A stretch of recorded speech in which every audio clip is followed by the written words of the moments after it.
To begin, we're going to look at alkane nomenclature. So this is essentially something you just want to memorize. They all kind of make sense except for the first four. First four, the way I remember it is I just think methyl, ethyl, propyl, butyl. Methyl is one, ethyl is two, propyl is three, and butyl is four. So methyl, ethyl, propyl, butyl. The rest of them make sense. Like five is pentyl, like pent usually means five. Six is hethyl or hexyl. Seven heptyl. And when you're drawing out like just these, they're gonna end with ane. So you see one, two, three. Go back to that methyl ethyl, propyl butyl. We see that the propyl is three. So we write propane. Same thing right here. One, two, three, four. So that would be butane. And then this one, two, three, four, five, is pentane. Just want to memorize this chart right here. Uh, you probably won't go past 11 or 12. Rarely ever do you see these. I don't think I've ever seen a question on those in my experience. All right, so we're going to look at naming alkanes. Alkanes are essentially just single bonds. Like if there's no pi bonds, it's an alkane. So the first thing you want to do is identify the longest chain in a molecule. So example, in this molecule, what's highlighted in red is the longest chain. You do not want to pick something else. You don't want to pick something that's like this. That's not the longest chain. See, because this has one, two, three, four, five, six, whereas this has one, two, three, four, five, six, seven, eight, and nine. Does anyone want to name that parent chain? Remember, parent chains, they end in A and E, ane.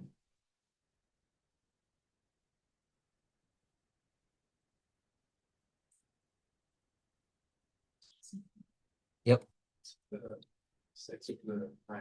Nine. This is incorrect. Don't.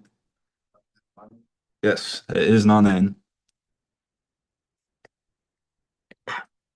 So essentially, when you're naming alkanes, always start by identifying the parent chain. And if there are two possible parent chains, for example, in these two molecules, you want to choose the ones with more substituents. Substituents are bonds that are coming off the parent chain. So you see this one has three substituents, and this one only has two.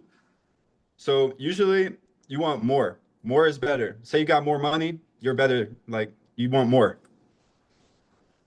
And then if they're in a ring shape, all you do is just add cyclo before it. So like this would be uh propane, and then in the ring, it's cyclopropane. This is butane. In the ring, it's cyclobutane. All right, next step in naming alkanes. Next step you want to do is name all the substituents.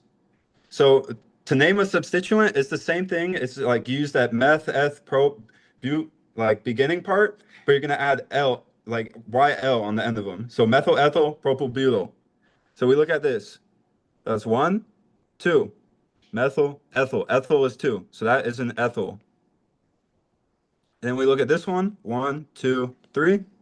That is propyl, ending in a YL. So parent chains end in A and E, and substituents end in YL. And this is a methyl.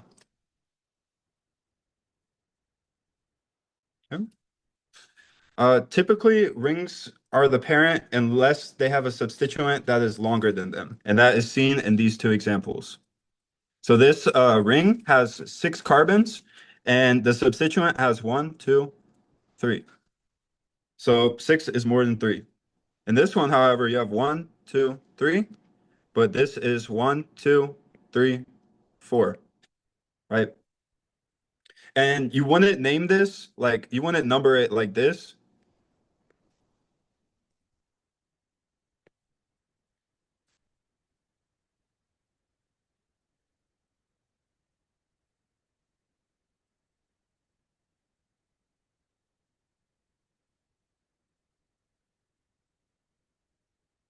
Yeah, you wouldn't do that because if you did it like that, you'd call it nonane and you don't know that it's in a ring. So you need to name it first cyclohexane and then the substituent is one, two, three. What is the substituent called? Propyl, yes.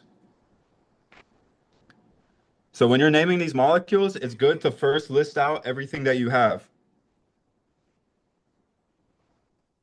Next, you want to number them. So the way you're going to number them is you want the substituent to be as low as possible. You want to have the lowest possible substituent. So we're looking at this. We're not going to start over here because that's going to make this substituent 3. That's no good because we could have it on 2.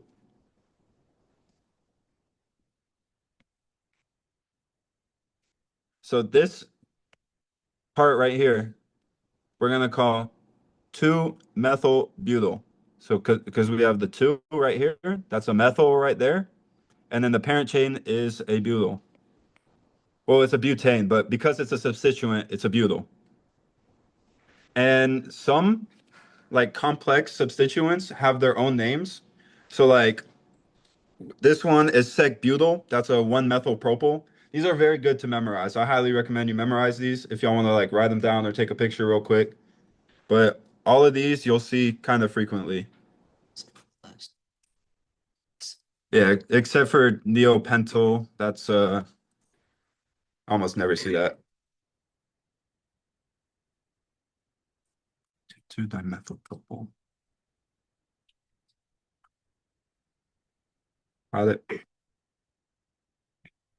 How's the pacing? Give me thumbs up if the pacing is good, thumbs down if it's bad. Good. All right. Y'all want me to go faster? Thumbs up, thumbs down. No, it's good. Okay.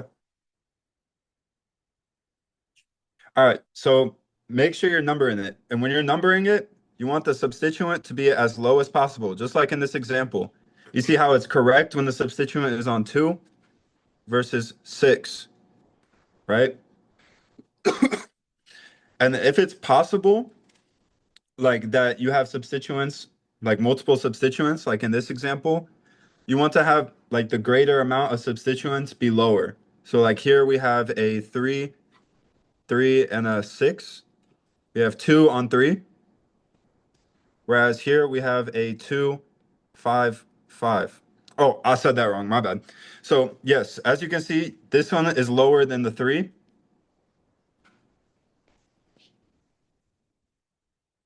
You want to have the lowest, like substituents be the lowest possible, always. Like the lowest number you can assign a substituent, that's what you want. And in cases where there are multiple substituents like this, you're going to look at the next closest substituent. So here we have a 2 and we have a 2 here. It can be 2 on the first substituent or 2 on the first substituent. However, if we look at the second substituent, here it's going to be on 5 versus here it's going to be on 3.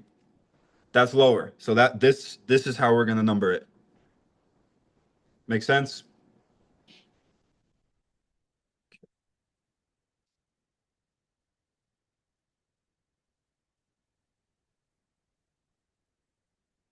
All right. And in this case, if the previous rule doesn't like help you number them, you want to choose the one that is like soonest in the alphabet to have the lowest number. So here we have a methyl, and here we have a ethyl. E comes before M in the alphabet. So we want to give the ethyl the lower number, right? So we're going to call it 4-ethyl 5-methyl rather than 5-ethyl 4-methyl. And then if you have multiple of the same substituent, you're going to use a prefix like di, tri, tetra, penta, hexa. So here we have 3 methyls. We're going to call that trimethyl. And when you're numbering these, you want to always make sure you include all the numbers. So here we have 1, 1, 3. don't just say trimethyl. You have to also write out each number because we have two on one. You're not just going to say one dimethyl. Always make sure you're saying 1,1 dimethyl. It's a common mistake.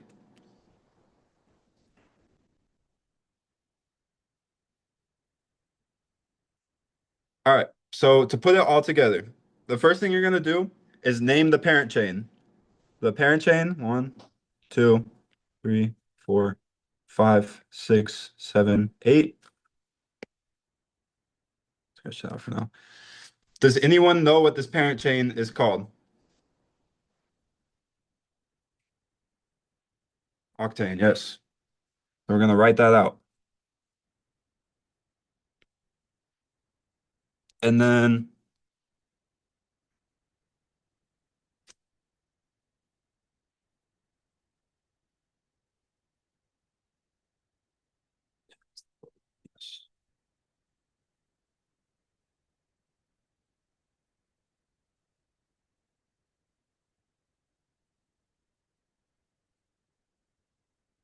is the red or black numbering better? Thumbs up for red, thumbs down for black.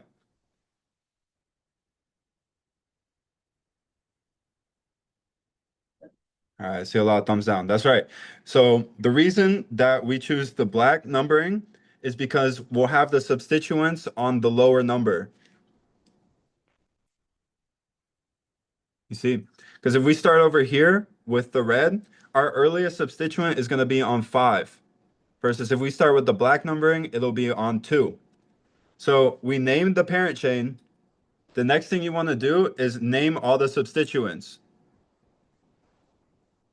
So here we have a 2-methyl, a 3-methyl. So we'll write 2-methyl, 3-methyl. And then on 4, we have a ethyl. So we'll write 4-ethyl. And a key thing when you're writing these out is hyphens separate numbers and letters, and commas separate numbers. So numbers and letters, hyphens, numbers, commas. So once we have all the parts written out, you want to put them alphabetically, and then if you have the same substituent, we're going to combine them. So these two are the same, so we can combine those with 2, 3 dimethyl. Again, commas separating the numbers and hyphens separating the letters. And then we have 4-ethyl. You're going to put those in alphabetical order. Comes before M, so we're going to write 4-ethyl hyphen 2, 3. Yeah, dimethyl. And when you're writing this out, the prefixes like di, tri, tetra, those don't count as the alphabetical. Don't pay attention to those. ISO disk. Yes, except for iso. So in one of those situations that we learned about isopropyl that looks like this. That is an isopropyl. Isopropyl you do use. You will use the I instead of the P. And then once you have your substituents written out, you'll just write out the parent chain. So you have 4-ethyl, 2,3 dimethyl octane.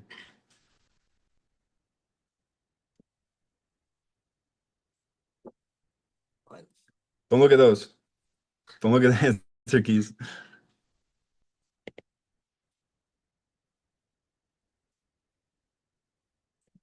Doesn't look like but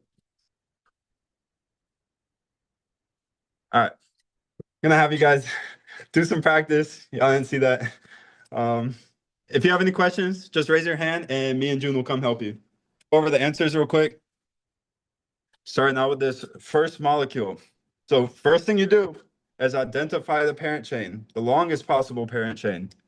So you could either do it like this. 1, 2, 3, 4, 5, 6, 7.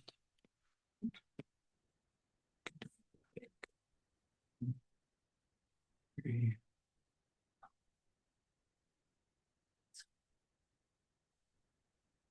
Um, thumbs up for red, thumbs down for black. Nice. Okay. So it is the black one, and that is because you get the substituent on the 2 rather than on the 5.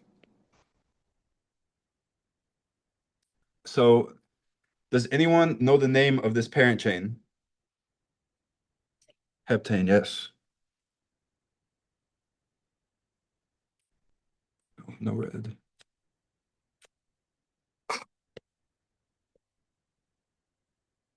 And then next, we look at the substituents. So on the 2, we have 2 methyls. So we write 2 methyl, 2 methyl. And then on 4, we have what's called an isopropyl. This is a super common group. You'll see this all the time. This is definitely something you should commit to memory. Looks just like this. It's like a little Y. It's called an isopropyl. So on 4, we have isopropyl. And then on 5, we have another methyl. So we have 5 methyl.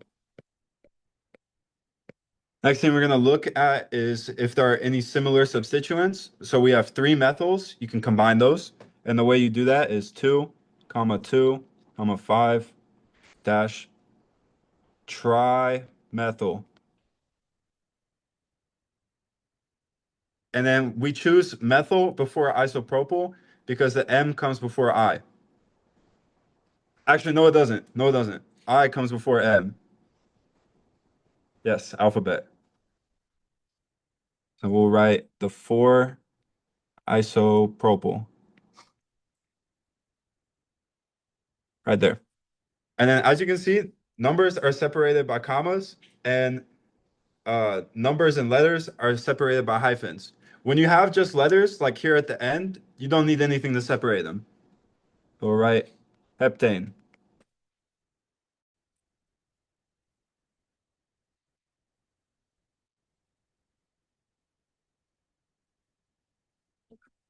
Or isopropyl 2,2,5 trimethyl heptane is the name of this.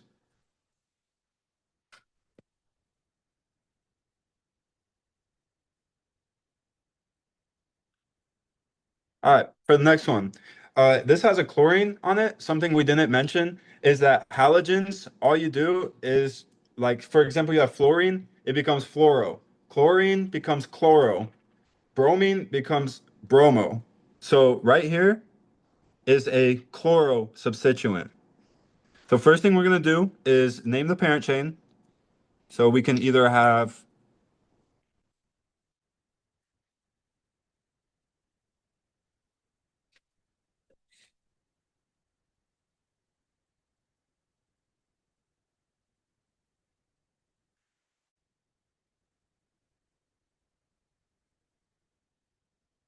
thumbs up for blue, thumbs down for red.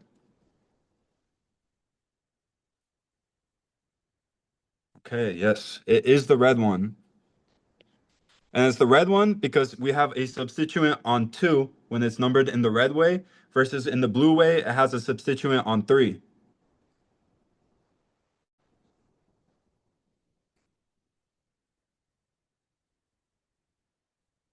Right there.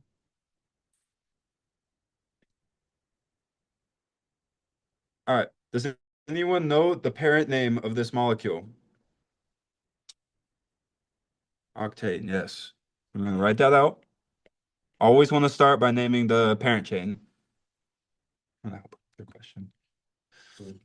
All right, so next we're gonna look at the substituents. So going down the line on 2, we have that chloro group. So 2 chloro. On 4, we have an ethyl. And then on 6, we have another ethyl. We have 2 of the same group again, so we can combine these. So we'll write that out like 4, 6, diethyl. All right, now we just combine everything. So chloro comes before ethyl alphabetically. So we're going to write 2 chloro 4, comma 6 diethyl octane.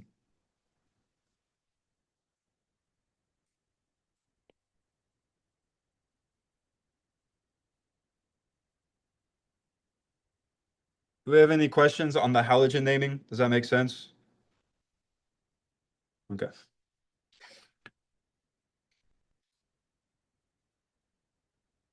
Where's bromine? Because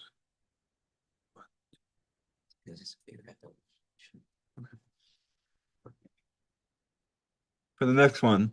So we have a ring. So one of the main things you want to look at when you have a ring is look and see if there's a substituent that's longer than the ring. So this ring has 5 carbons. This substituent, 1,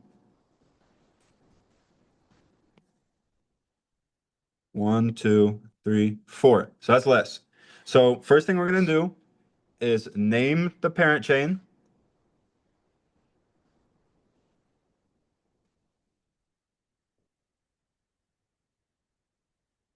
Does anything go before that pentane? Yes, cyclo. And then we're going to number it. So we're going to start with 1 at the bromine. And then we're going to go towards chlorine. We're starting on the bromine because it's a bigger molecule than the chlorine. It's going to take more priority. And then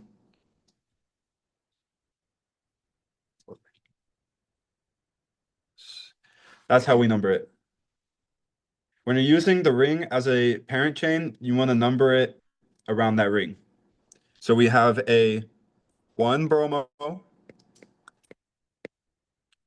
2 chloro, and then on 4,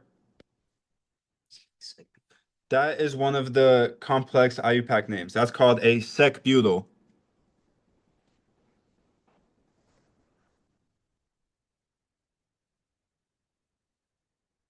Okay. We don't have any of the same substituents, so we're just going to combine it now. And you want to combine it alphabetically. You start out with 1 bromo. And then for the sec-butyl, you don't include the sec. The only time you use the prefix is if it's iso. This is not iso. So we're going to use 4 sec-butyl.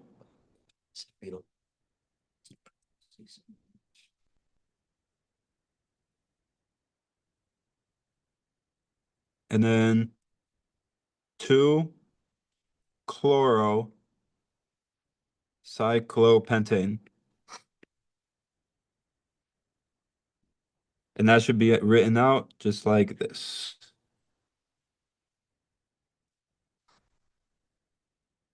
Right?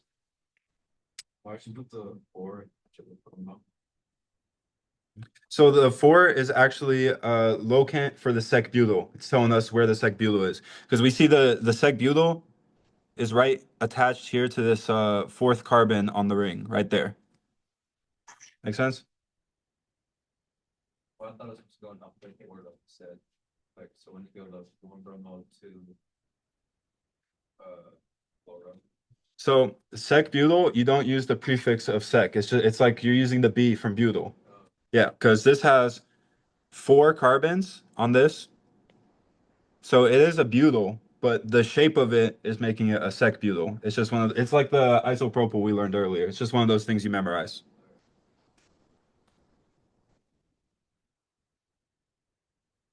Moving on. Yes. Do you have to put the sec-butyl in parentheses? Yes. In sec-butyl here, if you see here, you're supposed to put a sec-butyl, and it can be confused if we don't put a parentheses. So to indicate that this whole sec-butyl is the substituent, we usually put a parentheses around it. Next, we're going to go on the bicyclic nomenclature. This is relatively simple. It's pretty similar to the thing we just learned. So first thing you want to do is identify the parent chain. And when you're identifying the parent chain, you want to start at a bridgehead. And a bridgehead is where the 2 molecules connect. It's right here highlighted in green. So you can see. So for example, when you're numbering it, you want to go towards the larger part. So you go, start at 1, 2, 3, 4, 5, 6, 7.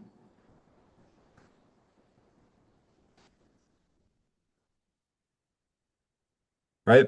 And then next thing you want to do is label the substituents. So we have two methyls here and isopropyl. Just like I said, the isopropyl, you're going to see it all the time. It's super common.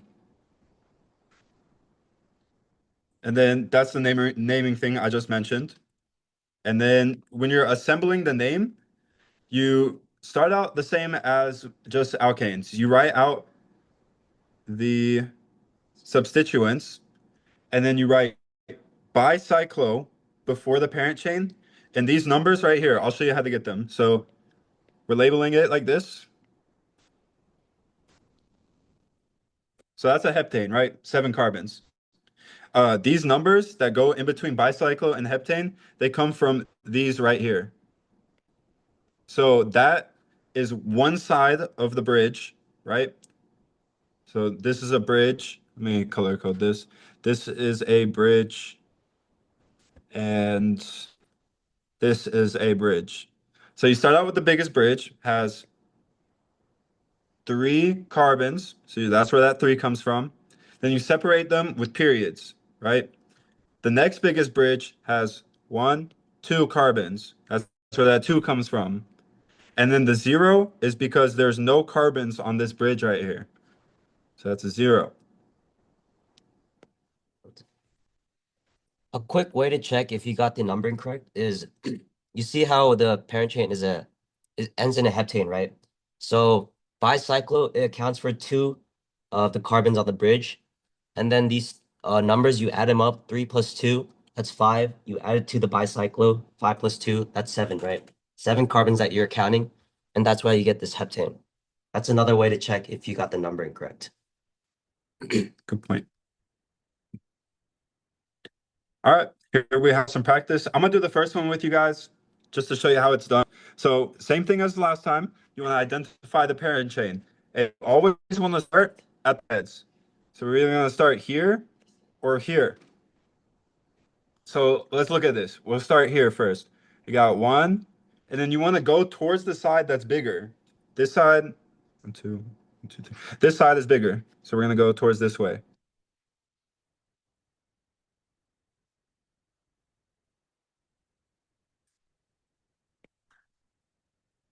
Or we could label it like this.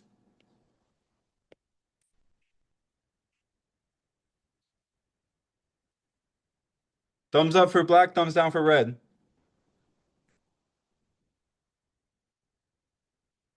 Thumbs up black, thumbs down red.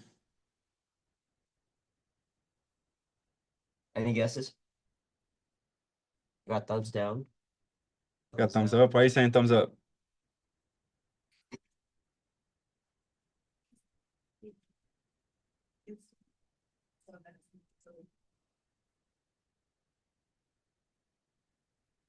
So they both are numbering towards the side of the bigger bridge. See, like this is going this way and this is going this way, right?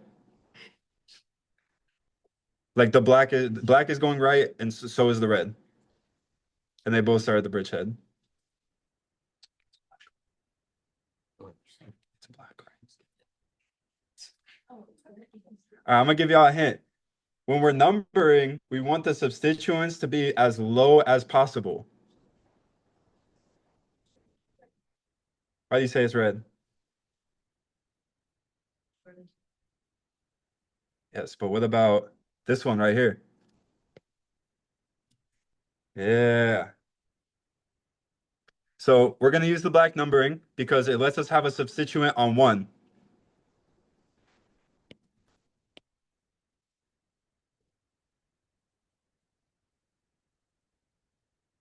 Question?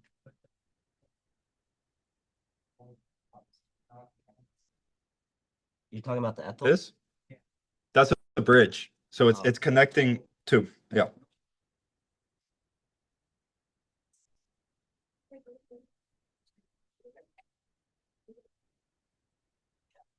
think the answer A is actually correct the first time we saw it, and we changed it to this one. Mentioned that later. Okay. Okay. Anyone know the name of this parent chain? 7 carbons? Heptane, yes. And then I'll tell them in a sec. So next we're going to label the substituents. So we have a 1-methyl and we have a 4-ethyl. So we're going to write those out just like before in alphabetical order. So we have 4-ethyl, 1-methyl. And then you follow, after you're done with the substituents, you say bicyclo.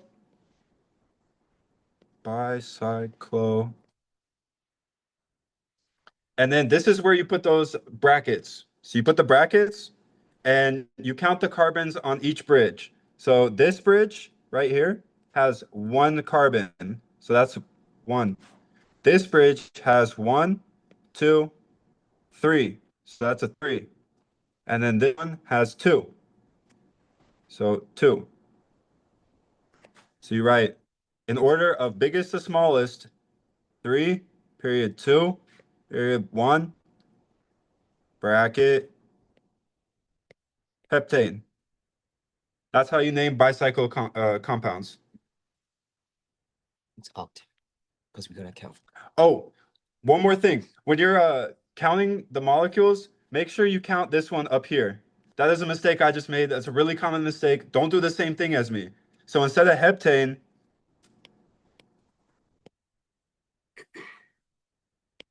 it should be octane.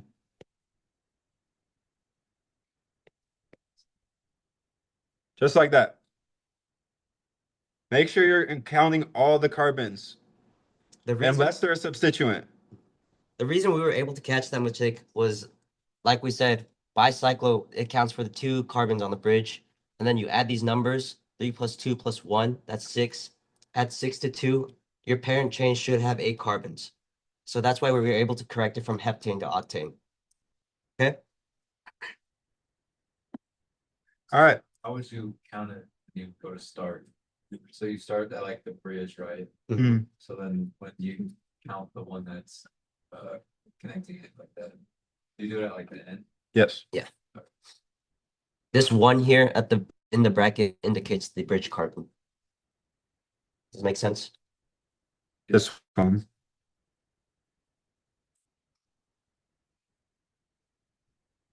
Then we can do the B as well. The C is gonna take a long time because it's relative. Yeah.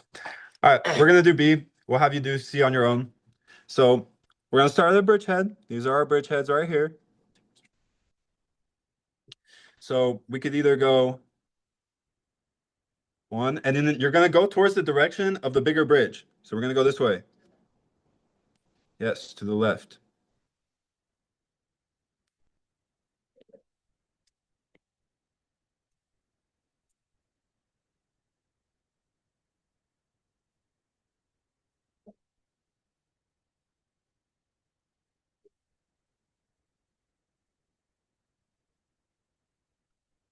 Thumbs up for red, thumbs down for blue.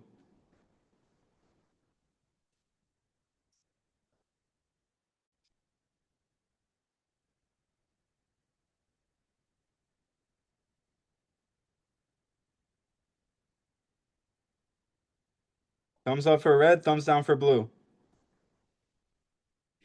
See a lot of thumbs up. Yes, that's correct. And the reason that we're choosing red is because it has 2 substituents right here on 2, versus where blue would have only 1 substituent on 2.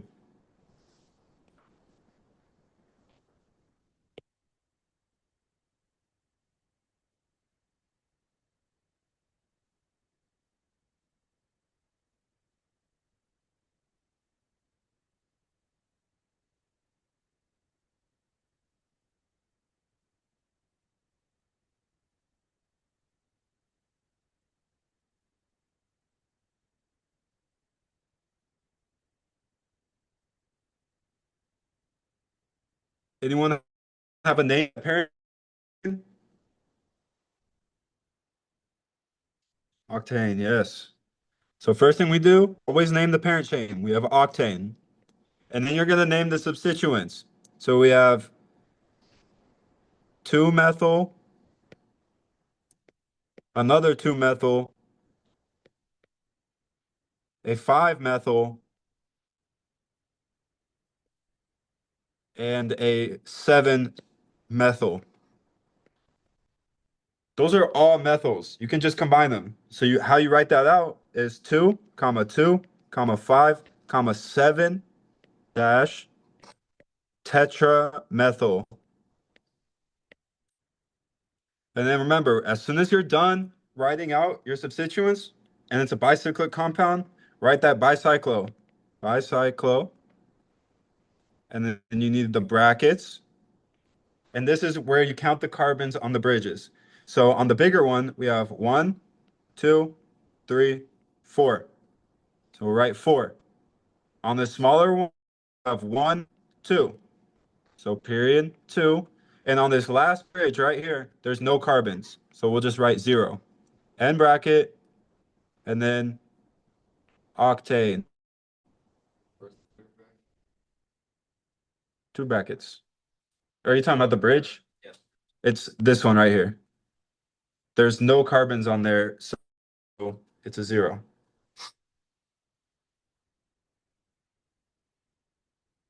We can check it using June's way. So 4 plus 2 is 6. Bicyclo will give you 2. So we know that's octane. That's 8. All right, go ahead, try the last one. If you have any questions, just raise your hand. Me or June will help you. We're going to go ahead and go over this question real quick. Get it moving. So first thing we're going to do is we're going to pick one of the bridgeheads to start at. And I'm going to pick this one because this one will give us a substituent on 2.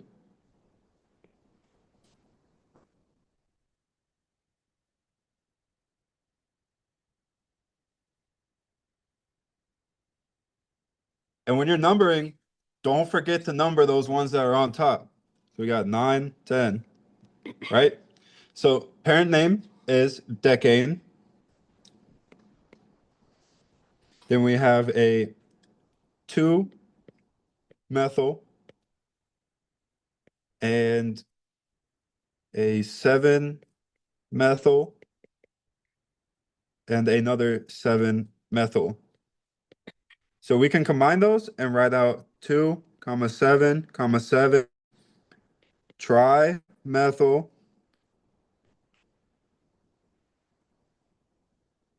bicyclo.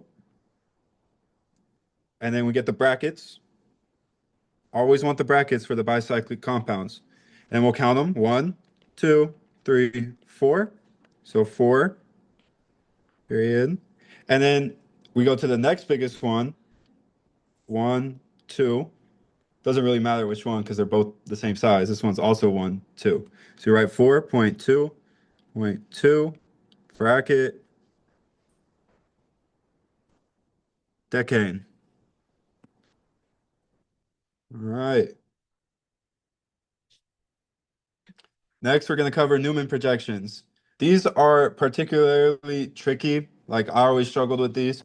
But one thing that will help you like almost always do well on these is to use a model. This is a model. Jesky will provide a model if y'all just ask. Like I use one all the time for this topic. Like use a model for this. Let's get this. Oh, why is it so orange? Okay.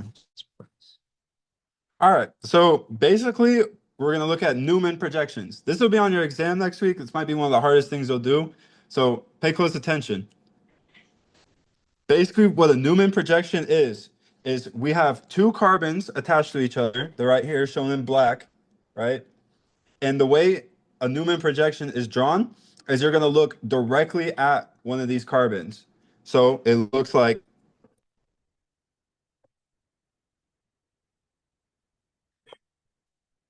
that. You see?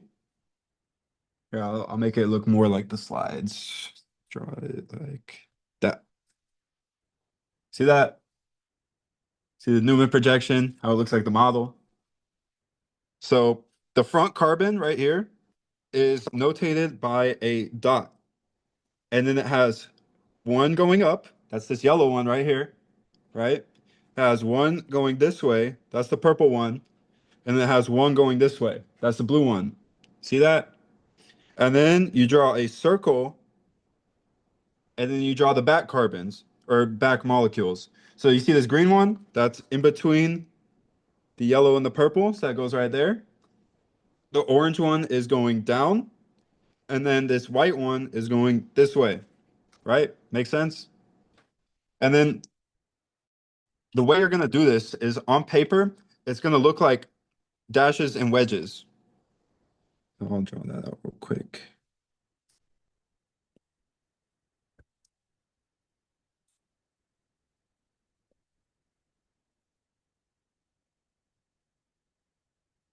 Right.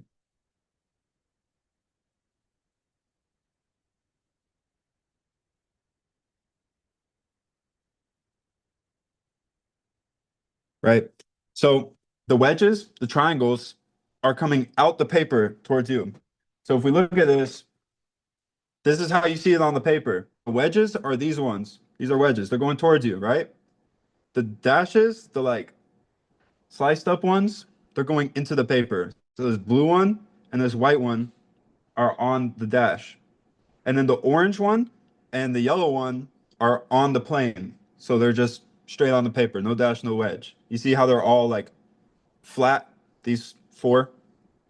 It looks just like this, right?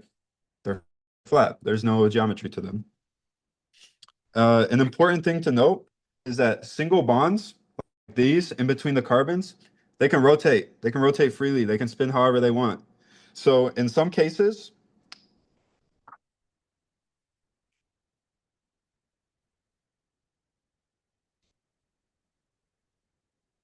if you rotate them in a way that they are aligned with each other, you see, these are now aligned. These two are interacting with each other. They don't like that. That's high energy. That's bad. You see how they're like touching each other? No, we don't want that. We want them to be far away because they're gonna fight if they're near each other. So look, this is the lowest energy. This is called a staggered conformation. I'll show it on there. You see how they're opposite each other? The big groups, they're far away. That's the lowest energy. This is going to be on your exam, so this is like particularly important. They're going to ask you to draw it in the highest energy, which is them being right next to each other.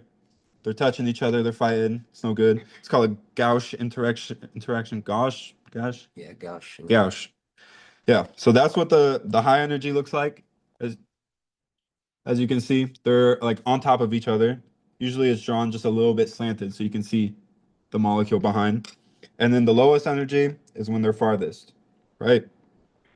That's shown in these. All right, starting out with an example. I'll do this one with you guys. So we're gonna look at it from this perspective. You always want to determine like where the two carbons are. So these are two carbons. It's not too important which one you pick unless there's an arrow telling you which one to pick. But I'm going to pick this one.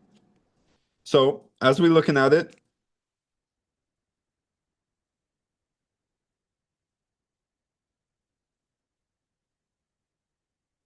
we are going to say that this purple one is the oxygen.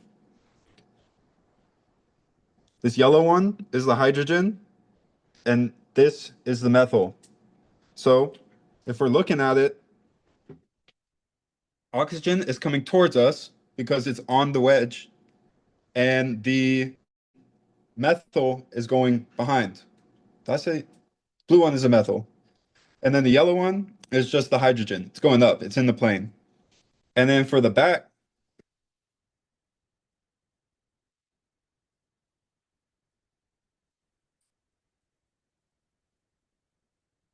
the chlorine is going down because it's in the plane. You see right here in the plane. Show down here too. These ones are in a plane.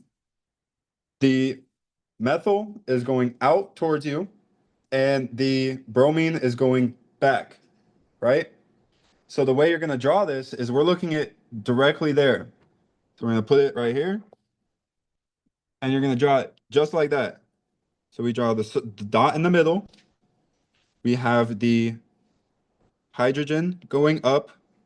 We have the oxygen over here. You can see right there. So the oxygen's coming out that way. And then we have the methyl this way. Now we're going to draw the circle. Behind, we have the methyl going out towards us because it's on this wedge. We have the bromine behind right here, right? And then the chlorine is going down. This is the chlorine. See that? And it looks like this from the side. So we're going to rotate. See, this is coming out to us. This is the oxygen. It's coming out towards us. We rotate it. It looks like that. And that is what this is showing. Make sense? You don't need to draw on the dash. Yes. This does not need to be on the dash. All right. And then to like do it in reverse, just make the model and make it look like that. See, I'll just rotate a little bit. So we start out with the 2 carbons, hydrogen going up, right? The OH is coming towards us. We know that the wedge is towards us. We draw the OH, and the methyl is going back. We draw that on there, right? And then on the back carbon, we have a methyl going up. We have a chlorine coming towards us. It's this chlorine right here. We see? We draw like this. It's coming towards us. And then we have a methyl going back. And that's how you do that. Key.